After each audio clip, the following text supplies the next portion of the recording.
Konsep tentang surga dan bumi adalah cara untuk menjelaskan tentang kediaman Allah dan kediaman kita. Saya mengerti betul seperti apa kediaman kita ini. Kita tinggal di sini ada pepohonan, sungai-sungai, dan pegunungan. Tapi pemahaman saya tentang kediaman Allah itu agak sedikit kabur. Dan yang kita dapatkan dari Alkitab adalah berupa gambaran yang sebenarnya mencoba membantu kita memahami kediaman Allah yang pada dasarnya sulit untuk kita pahami. Jadi ini adalah dua jenis tempat yang sangat berbeda. Iya, sifat alami kedua tempat ini berbeda. Tapi hal yang sangat menarik adalah di dalam Alkitab mereka tidak selalu merupakan dua tempat terpisah. Tapi coba pikirkan surga dan bumi sebagai dimensi yang berbeda yang dapat tumpang tindih di tempat yang bersamaan. Nah, kita banyak sekali berbicara tentang pergi ke surga setelah kita meninggal. Tapi konsep tentang surga dan bumi yang saling tumpang tindih ini jarang dibicarakan.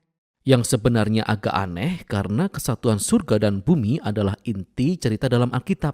Bagaimana pada mulanya mereka pernah sepenuhnya bersatu, lalu terpisah, dan bagaimana Allah sedang menyatukan mereka kembali sekali lagi. Nah, mari kita kembali ke awal di mana surga dan bumi tumpang tindih seutuhnya. Ya, ini adalah penjelasan Alkitab tentang Taman Eden.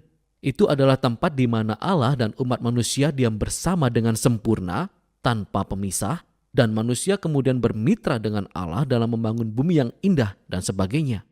Tapi sebagai manusia, kita ingin melakukan banyak hal dengan cara yang berbeda.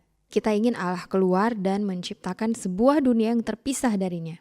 Ya, jadi kita punya dua tempat sekarang. Dan Alkitab sebenarnya menggunakan berbagai kata dan frase untuk menyebut kedua tempat ini dan untuk membuat perbedaan yang jelas. Oke, tadi Anda berkata bahwa kedua tempat ini bisa tumpang tindih. Nah, coba tolong jelaskan bagaimana hal itu bisa terjadi. Disinilah kita harus mulai bicara tentang bait suci. Karena dalam Alkitab, kita mengalami hadirat Allah dengan pergi ke bait suci.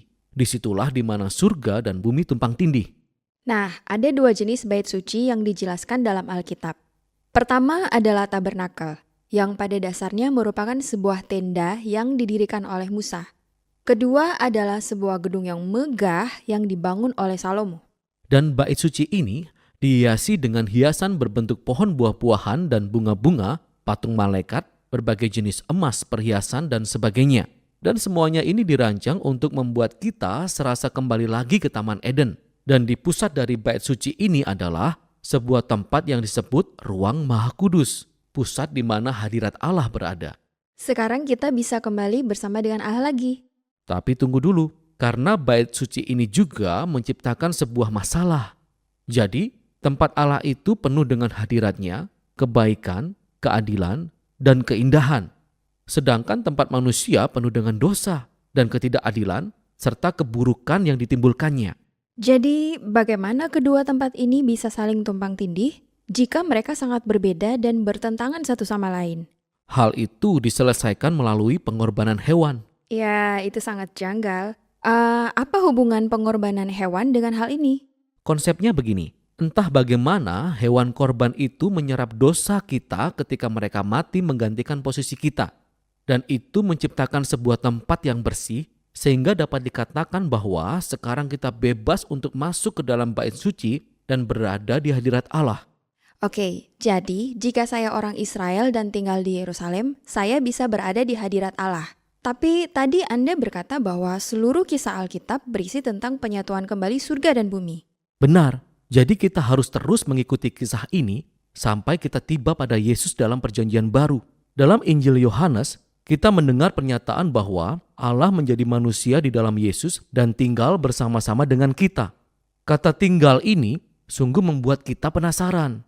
Nah, arti sesungguhnya adalah bahwa Dia mendirikan sebuah tabernakel di tengah-tengah kita. Jadi apa yang dinyatakan Yohanes di sini adalah bahwa Yesus itulah bait suci. Sekarang Dialah tempat di mana surga dan bumi saling tumpang tindih.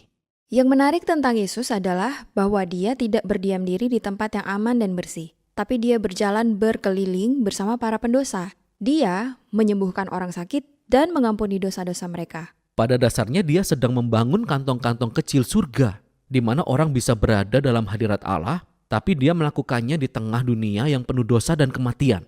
Dan Dia terus menyampaikan kepada setiap orang bahwa kerajaan Allah sudah dekat. Dia bahkan berkata kepada para pengikutnya untuk tetap berdoa agar kerajaan Allah datang dan kehendaknya terjadi di bumi seperti di surga.